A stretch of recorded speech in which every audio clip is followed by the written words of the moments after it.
straight ahead. Hello, everybody. Welcome. And welcome, Melanie. How are you? Hello, Abby. Very well. And how are you? I'm doing well. It is the beginning of the new Jewish year, even though it feels like it was ages ago. But looking forward to a bright new sunshine year with a good start of insight from you. What can go wrong? What could go wrong, indeed. All right. Well, today we're going to be talking about two different issues. Let's get started. We'll first talk about Tufts University, this new anti-Israel course that's being taught on the university level, and then we'll go into the latest with President Trump and the Middle East and Israel and everything. Right. All right. What do you have to say about this Tufts University course? Well, this is a story that was broken by the Jewish News Syndicate, for which I write, and bully for it. And it reports that Tufts University has produced a new course which has raised a few eyebrows. In fact, it's produced a storming row. Titled Colonizing Palestine, it's being offered by the Colonialism Studies and Women's Gender and Sexuality Studies Department. Oh my gosh. Don't laugh.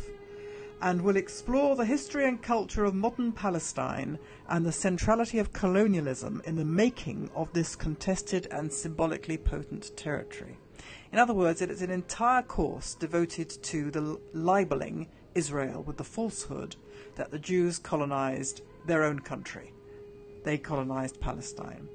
And for worse than that, it says the students will examine the region in which Palestine is embedded through a range of path-breaking writers, filmmakers and thinkers, blah, blah. And it names several. All of them are basically Israel bashers and Israel haters. It talks about including the poetry of Mahmoud Darwish. The JNS story says the late Darwish wrote poems demonizing Israel, calling it a horse's blood, and labeling a future Palestinian state as a prize of war.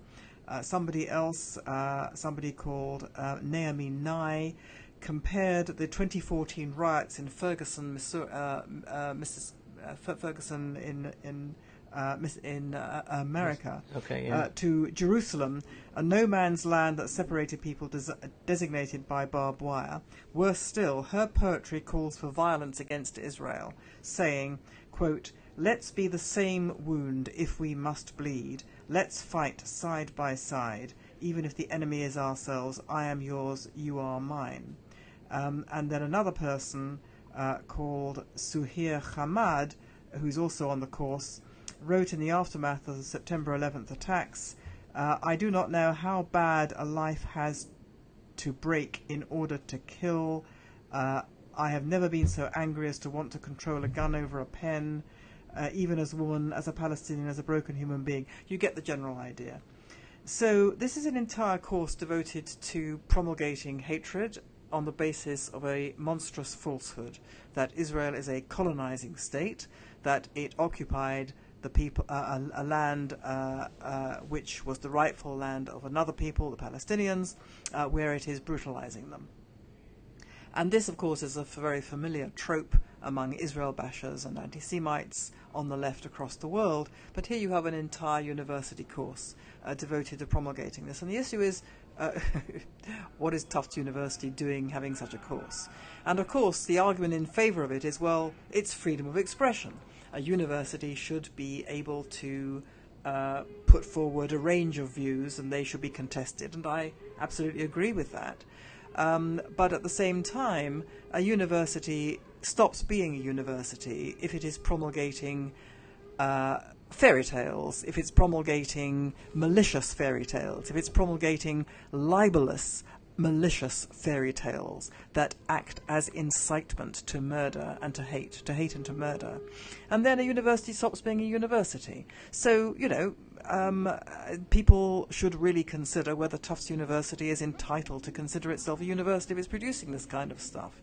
Now, I also have a further view that this whole idea that Israel is a colonialist power, a colonizing power, it's grotesquely embedded in this Tufts University course, and that is, I think, still unusual, the way in which a whole university course is devoted to this. But the idea that Israel is a colonizer, that Israel is a colonialist project, is possibly the single most important and basic fundamental belief of the Israel-bashing left throughout the West. And of course it is based on a total, not just a lie, but an inversion of the truth, because the indigenous people of the land, to be more accurate, the only extant still surviving indigenous people in the land, the only people who ever had a historic connection with the land of Israel are the Jews, for whom Israel was their national kingdom alone. And the Jews have reclaimed their land, their rightful and historic land, and that right was acknowledged by the international community in the early years of the 20th century on the basis that the Jews alone were the people for whom that was their kingdom. They had never really left it. They always wanted to go back to it, and they were entitled to have it again. One of the reasons they left it, well, in fact, the reason they left it was because they were driven out. They were originally driven out by the Romans. And then there was wave after wave of colonizers of different civilizations and cultures that came to colonize that territory, which was formerly the Jewish kingdom. And those colonizers included Greeks and Seleucids and other Muslim denominations, and Arabs. And they were all colonizers. None of them was entitled to be there at all. And then, of course, the Turks, the Ottoman Empire, lasted for many hundreds of years. And so scroll on, and we have, in the 60s, the invention of Palestinianism, the invention of Palestinian identity, with the sole purpose of destroying the historic and rightful claim of the Jews to the land of Israel, and substituting the Palestinians as an entity that lived there originally, which is untrue. And on the basis of that untruth, it is said that the Jews have colonized the land of Israel and have driven out the indigenous people who are the Palestinians. And that is the opposite of the truth. It is the Arab world that was one of the waves of colonizers, the Muslim world that was one of the waves of colonizers that drove out the indigenous people who are the Jews. And the other thing is this, that in the pantheon of demonology on the left, the word colonial is attached only to white people. It's attached only to the West, right? You can't. This is really important. You never have brown or black-skinned people being accused of being colonialists, and of course they have been and are.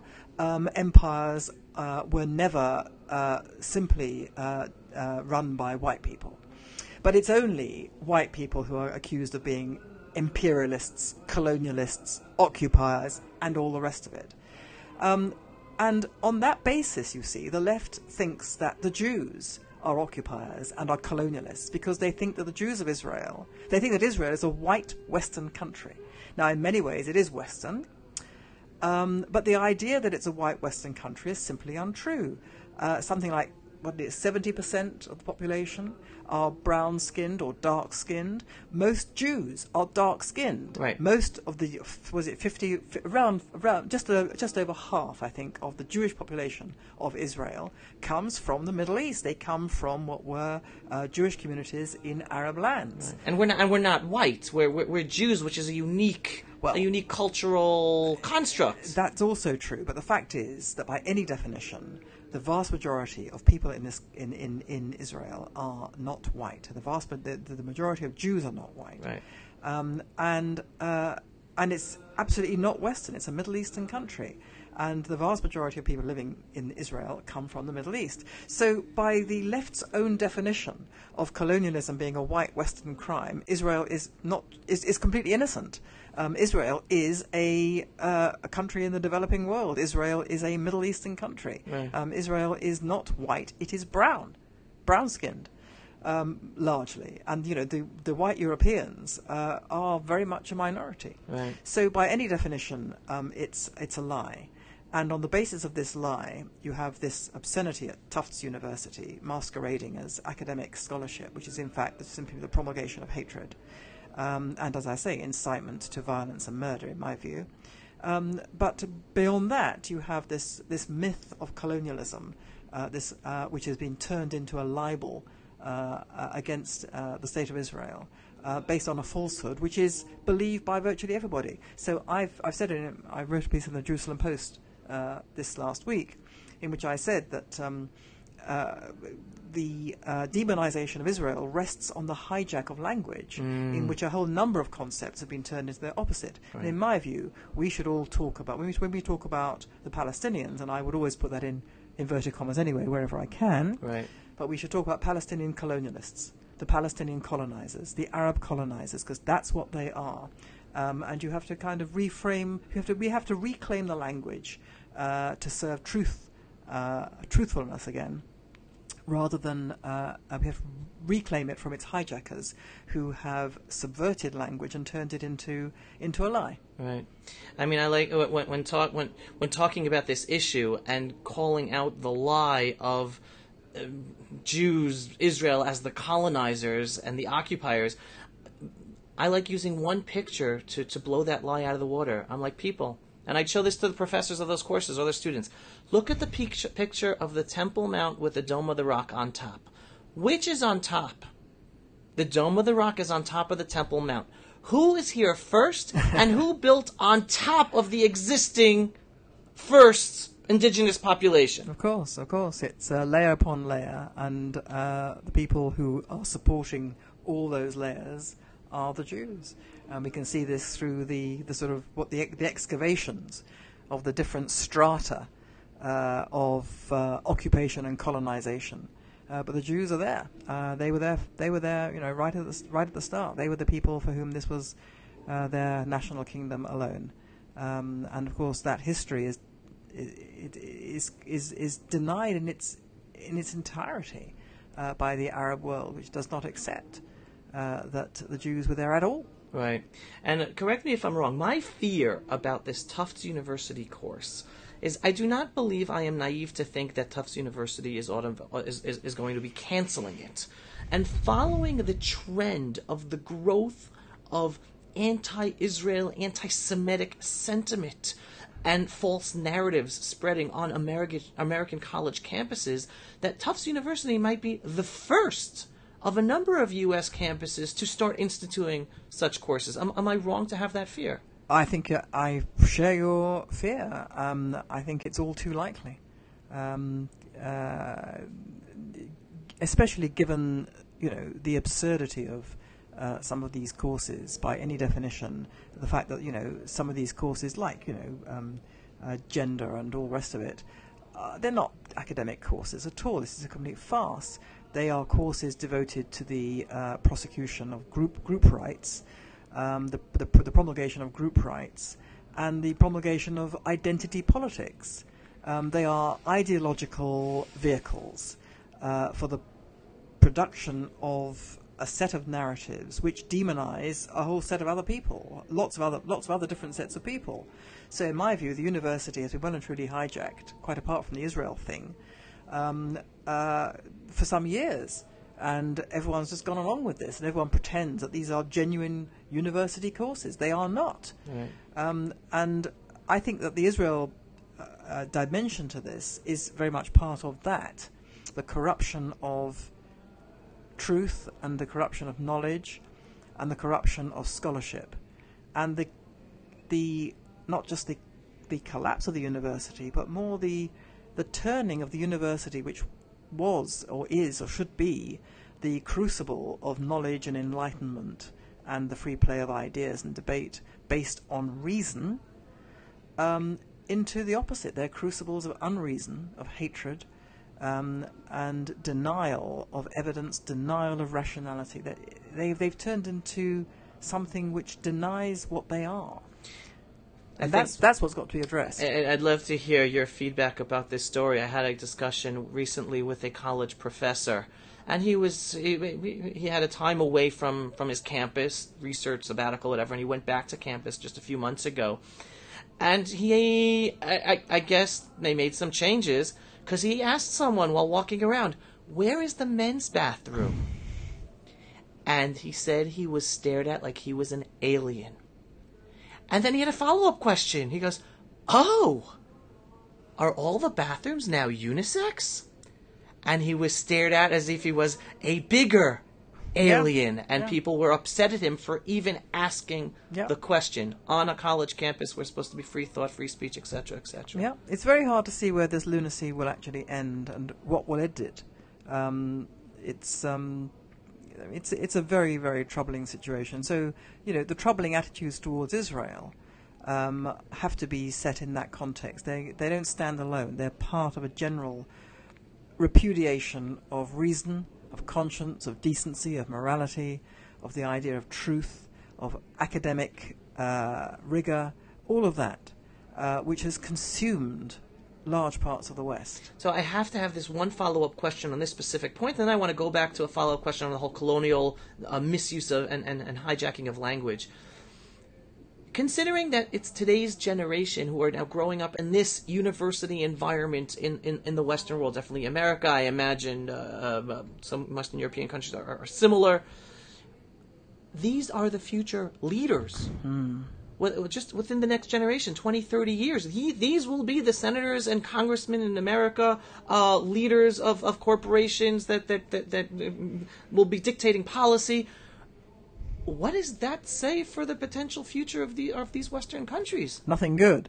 Nothing good at all. But nevertheless, at the same time, by some sort of mysterious process, there are millions of people who manage to see the truth of all this and see their way through all this, including young people. I find this very encouraging, and I find it quite a mysterious process, given the way the culture is kind of homogeneous, and giving them this message, which is so overpowering. But nevertheless, there are lots and lots of young people. I mean, I encounter them, I read about them, I see evidence of them the whole time, who are pushing back, who remain connected to reality, and can see that what they're being told is complete rubbish, and very nasty rubbish as well. Quite how the numbers work out, quite whether one side has vastly more superiority in numbers than the other, I wouldn't like to say. I've no idea. But it's not everybody. So one can only hope that, at some level, common sense, reality, truthfulness will eventually break through. But my goodness, the cards are being stacked against it. Right. But even though cards are stacked, we just had a little ray of sunshine from Melanie Phillips this morning. A little ray of sunshine? I'm a little ray of sunshine. Which particular ray of sunshine was that? Oh, you're saying how encouraged to see that yes. There's still young people who are sticking with reality. Yes. All right, so back to the conversation about the hijacking of language, and specifically about the word colonializer, and how it's stuck only to white people. The other irony that I see looking at the Middle East, and again as an advocate for the truth about Israel and the Middle East, something that always comes to my head. While Israel is always blamed for being the colonializer, even though, as you were talking about, it's a total lie. On the flip side, anyone who really looks at history of the Middle East, the actual colonializer and occupier of the Middle East and much of northern Africa are the Muslims.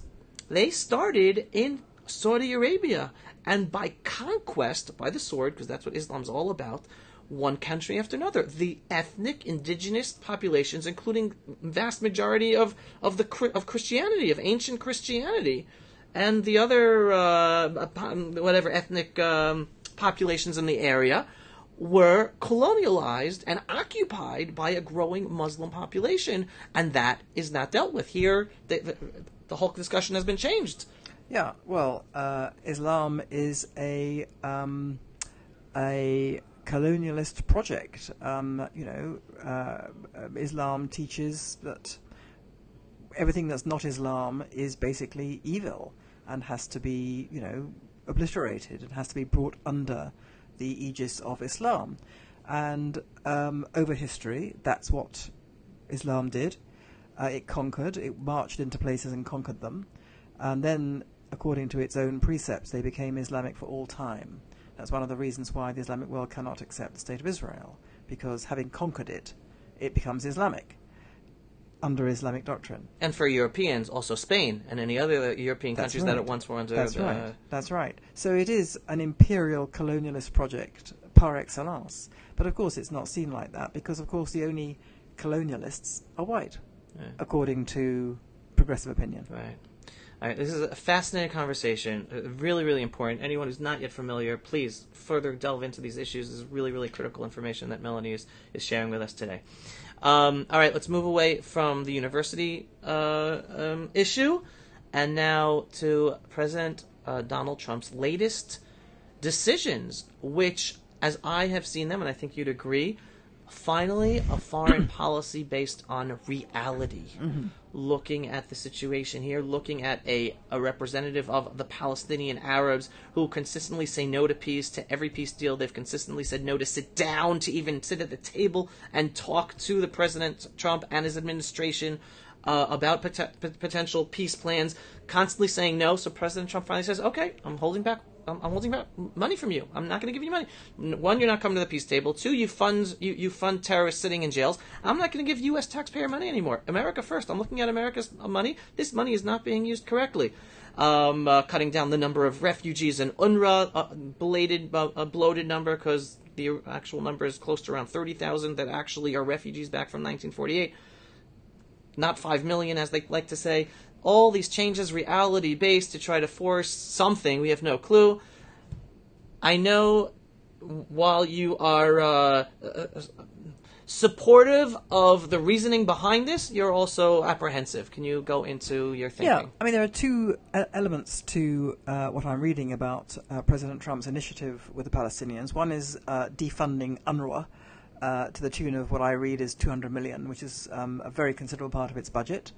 And the other is seeking ways which are not quite clear to me, but seeking to remove the unique designation of refugee given by UNRWA to the Palestinians. It's unique because it's handed down through the generations, and therefore you have this extraordinary situation, whereas with every other refugee population they diminish over time, the Palestinians, so-called, increase over time. And it's completely ridiculous. They are as much refugees. The people who are in their middle age Palestinians or young Palestinians are as much refugees as I'm a refugee from Poland, right? And where my grandparents were removed from. Sorry, and just to bring it to reality for people to understand, meaning a child born today in Ramallah underneath the Palestinian Authority is still considered a refugee under UNRWA. Yeah. So the only reason why the UN designated the Palestinians to be refugees in perpetuity was simply to make them into a weapon of war against Israel. Right. And that terrible fact has been kind of acknowledged without question by the entire so-called civilized world until now. Now, President Trump is coming along and saying, up with this, I will not put, it's ridiculous, I'm going to stop that. Then they are not refugees. And I think that is absolutely right. It's the source of so much of the poison about the refugee issue. Because if you reduce the number of refugees to what they actually are, to a much smaller number, then the thing becomes much more manageable as a proposition from all points of view. From Israel's point of view as well, in terms of absorption and what you deal with them, how you deal with them, and so on. So, in my view, that designation, that false designation, is at the root of much of the terrible poison and the terrible conflict that's been set up in the region between Palestinians and Israelis. I can also well understand why President Trump says, why on earth we're giving money to UNRWA when it's going into all this terrible stuff.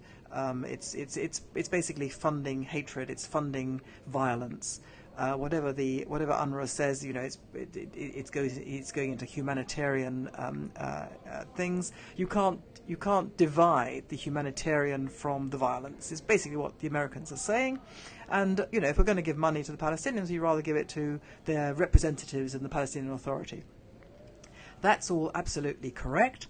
And in my view, the rest of Europe should really follow suit as well. Because, if you give money to people who are thereby using it to sustain their campaigns of mass murder, how can that possibly be a humanitarian thing to do? By any standards, it means that the West has been conniving at hatred and murder. And that has to stop. So I'm absolutely in sympathy with the thinking behind this. I also read, however, and I'm sure this is correct, that among the Israeli establishment there is a lot of concern about this.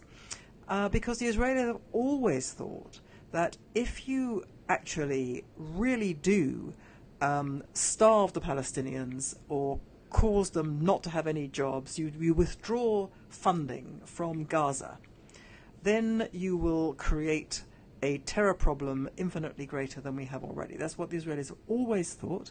That's why they go to great lengths to keep the lights on in Gaza. They go to great lengths to continue the transports across the border crossings of essential foodstuffs and so on and so forth. And they're stopped from time to time when there is an outbreak of terror, but basically they resume. And many people have said, this is beyond crazy. Right. The Israelis are actually helping keep going the people who are then using that aid to keep them alive so that they can go and murder more Israelis. This is completely crazy. And it is crazy. Any other country would not do that. No country in the world which would have done this. But Israel is between a rock and a hard place. Because the alternative to that is, whichever way you cut it, either the Gazans are basically reduced to a humanitarian disaster zone, or the Israelis go in and destroy them. Either way, the Israelis are never going to do that because they're Jews, and Jews don't do that. And also because they are frightened that it's not sensible, because it will simply provoke further, much greater violence.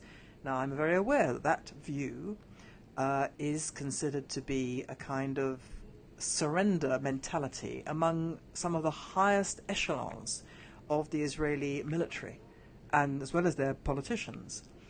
And looking at the Israeli high command over the years, I have to say I share the concern that the Israeli military high elements in the Israeli military high command, elements in the senior echelons of Israeli intelligence, as well as its politicians. Leave politicians aside for a minute, but the people that Israel really does depend on for its security. Among the highest ranks, there is a kind of appeasement mentality, a surrender mentality, a fear. It's based on fear, and I do find that very worrying. At the same time, I think it would be irresponsible to ignore the fact that there would be a significantly increased risk of violence and worse if Gaza was reduced to the state in which the Western world accuses Israel of reducing it to. I mean, the irony is that what the Western world accuses Israel of doing is the opposite of what Israel does. Israel actually keeps Gaza going. It keeps its people in it keeps them from destitution. It allows them to continue to work and so on. Okay, not to the standard that anybody else might think was, appropriate in an ordinary situation, but it's not an ordinary situation. It is a terror enclave. It is an enclave run by people who are using it as a platform of war against Israel. Right, and that is a very important point to make, because Israel can only do so much. Because the Hamas is the one that gets the money, the one that gets the goods, and they're not using it to help the population. This is all true. They're using it against. They want the population to be downtrodden, to use it in the pictures for the media. Look how bad Israel's doing, no matter what Israel does. This is all true. But Israel's between a rock and a hard place. Now, we also read that President Trump is working on the deal of the century, in that he is going to come up with a template to end the conflict between Israel and the Arabs. Now, I know no more than anyone else what I'm reading. It may well be that it's some amazing deal that he's cooking up. Any deal that solves this conflict has to involve the Arab world accepting that Israel is here to stay, that it is no longer an option to support action against it, and that somehow the issue of the Palestinians has to be dealt with by the surrounding Arab world in some way. Now, maybe President Trump is going to come up with that. I don't know. I have no idea. But it may well be that the issue of Gaza, and the reason why he is saying what he's saying now, let's end the special status of refugees, let's end the funding of UNRWA, it may be that's all part of a developing game plan in which he is putting pressure on the Arab world, in which this is part of a final status solution to this problem. We don't know. Right. We don't know. So I don't feel that I have enough information to be able to make a really informed conclusion about this at all. But I do think that what I'm, I can see both sides, and it's a very difficult problem, because if it was an easy problem to solve, it would have been solved long ago. Right. No. Yeah. That's the reality, and that's why we have a leadership that feels its hands are tied, especially for, and this is the interesting thing, and correct me if you disagree, Prime Minister Netanyahu is painted as a right-wing leader. Yet, versus other prime ministers, especially left-wing Labour prime ministers, he has been the most wary to go and start military campaigns against the terror offensives. He has. Which shows how the reality of how he is portrayed is different than the reality. Which is a conundrum for us, because I'll consider myself a right-winger, personally. And obviously I want a leadership that will stand up and defend Israel. But yet I know, if there is if for instance, what we just went through with Hamas, if we would have had a Labour left-wing government, they would have been quicker to go out in a military campaign than Prime Minister Benjamin Netanyahu, because them being perceived as a left-wing government gives them more public leeway, both from the Israeli public and the world public, and therefore less pressure to stop us, as opposed to a Benjamin Netanyahu, who's looked as a right-wing extremist. We would have had the world on top of us to stop this immediately. Am I off on that? No, I think that's absolutely correct. Netanyahu is extremely cautious, and of course he's criticised for having no courage and no backbone because of that. Right. Again, I think there is something in that, but on the other hand, I can see his point. It's much better if you can, use other means to get this problem solved. And what's in his mind, I have no idea what's in his mind, but I would imagine what's in his mind is that Israel is now, the Middle East is now a very changed place. And it's changing all the time because the alliances have shifted so greatly. Right. So it may well be that to take sort of condign action now would endanger the longer game plan, Right. which could produce a proper solution to all this. I have no idea. Right. I'm merely surmising. I'm very, very aware of the problem of fear driving everything before it. and people, choosing the path of least resistance. And I'm very aware of the price that is being paid in the south of Israel. Just the last few days, another terrible onslaught on the Gaza border. During a ceasefire, we're supposed to. And the people of southern Israel are getting it. They are living in impossibly unendurable conditions. But I have to add this caveat. This just hit the news. I don't think it's been given that much attention.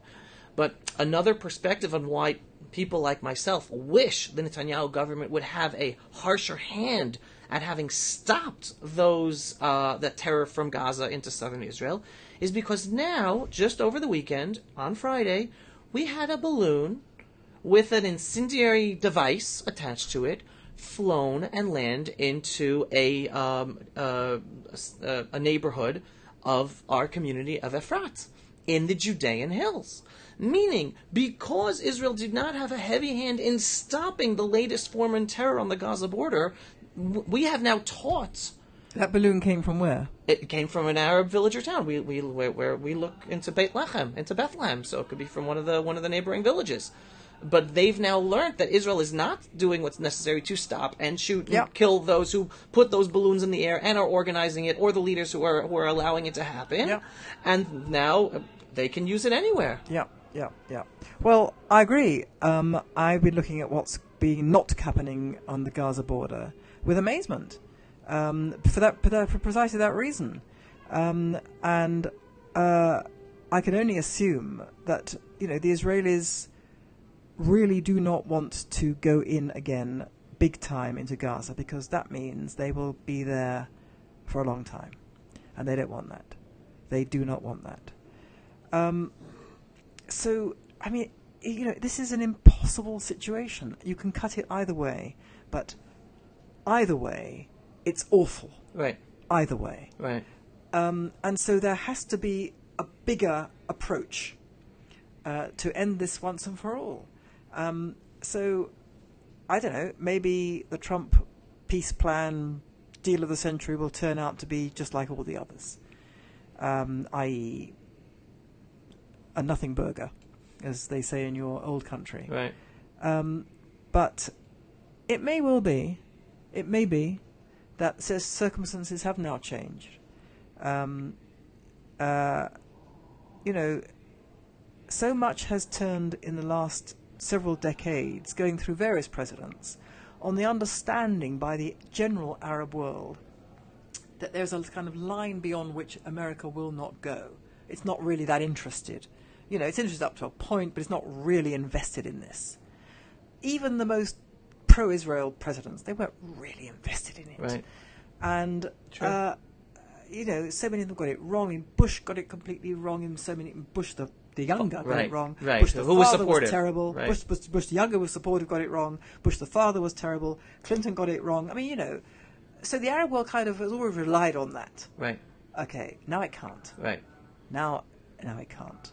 Because there's this crazy guy in the White House, and he is making it very clear, I'm not taking any more rubbish from you. Right. Now that, I hope, will concentrate minds, because ultimately the Arab world does not care about the people called the Palestinians at all, as we can all see. Right. And now it cares about something else. It cares about Iran. The Sunni world cares about Iran. Right. So that's the leverage. We have yet to see how this is going to play out. But in my view, this terrible thing it cannot be solved by Israel. It cannot be solved by Israel alone. I guess that would be my final comment before finishing. This is going to sound funny. How I'm going to introduce this. I'm going to come out here sounding old-fashioned for a second, because I think we have a disagreement on this, but I'm going to come here sounding old-fashioned, because I believe whether Trump's deal works, doesn't work, I don't believe it's going to work. Don't believe it's going to work. It doesn't make a difference what Arab countries get in on it or don't get in on it. It's not going to work. And call me old-fashioned, but I believe that, like any victory, the end of the day, the only time there will be a peaceful reality here is when there is true victory. And a true victory only comes with a true defeat. which means, again, looking through history, the only time the evil people were stopped is when they were defeated and stopped, and it is ugly. So no matter how many peace plans are put on the table, work, don't work, there is always going to be conflict here until the day Israel is finally takes the initiative, and, as whether allowed or not to, but does accomplish a clear victory, defeating the evil powers out to destroy us. Until that day, I don't believe anything will help have a peaceful coexistence here. That's just my old-fashioned thinking. I based agree on history. Up to a point. I agree that this thing is a war of extermination waged against the Jewish people in Israel. It's been wrongly reconfigured as a fight over territory, as a dispute over territory, and that has led the entire world down this wrong path, which has empowered the evil people in the Arab world to continue to try and exterminate Israel. So the thing has to be reconfigured as a war of extermination. The only way you deal with a war of extermination is you defeat the enemy. Now, there are many ways of defeating the enemy, however. You don't have to defeat them by a scorched earth policy. You don't have to defeat them by killing them all. You don't have to defeat them by occupying them. You can defeat them by making it quite clear they will never win, ever. And to a certain extent, I think this is happening in the non-Gazan population, to a certain extent. In that we can see, when asked, the Arabs living in eastern Jerusalem and in the territories beyond, when asked, would you prefer to be in Israel or to be in a Palestine state? They want to be in Israel. That's what you build on. And Israel could be doing perhaps much more to encourage that. But that's a kind of reality I think we shouldn't lose sight of. In other words, you don't have to use military force alone. Military force has to be used, and it has to be, whatever you're doing has to be backed up by the very credible belief, that the force it is credible that Israel will use that force. Gaza is another matter, because Gaza is a wild place, as we all know, and it's always been a wild place. And how you deal with that is a very, very, very difficult problem. How any other country would deal with it, out of the public gaze, in another era, they would have been flattened. I mean, Israel has the firepower to flatten it completely. Can you imagine America ever doing something analogous to what Israel is doing in keeping them all alive and working so they can continue to kill Americans? Can you imagine Britain ever doing this? That place would have been flattened. Now, Israel won't do that, because Israel is Jewish. And Jews won't do that. Jews always see the suffering innocent among the people, and they flinch. They flinch. And that's what makes Jews Jews. And that's why they're in the trap they're in. They will not do what any other country would have done. Now, therefore, how this is going to end, I do not know that. But that's why Israel is caught in this trap. Right. This has just been a fascinating conversation. Really, really important for anyone to hear, to better understand. Yeah, the challenge Israel has. Nothing is simple, and neither of us are talking about any 1, 2, 3 bam solution. Plenty we agree on. It's just nuances here and there. But anyway, Melanie, it is a pleasure, as always, to hear your insight. So thank you so much. I really appreciate it. Thank you, everyone, for watching. Please, if you are not yet linked in to Melanie and receiving her weekly newsletters, just go to melaniephillips.com and sign up so you can get her articles and updates as they come out. And again, it should be a good, healthy, prosperous and safe year for you, your family, and all of humanity. Absolutely. And to everybody watching, thank you for watching and listening, and do keep safe. Thanks, everyone. Take care.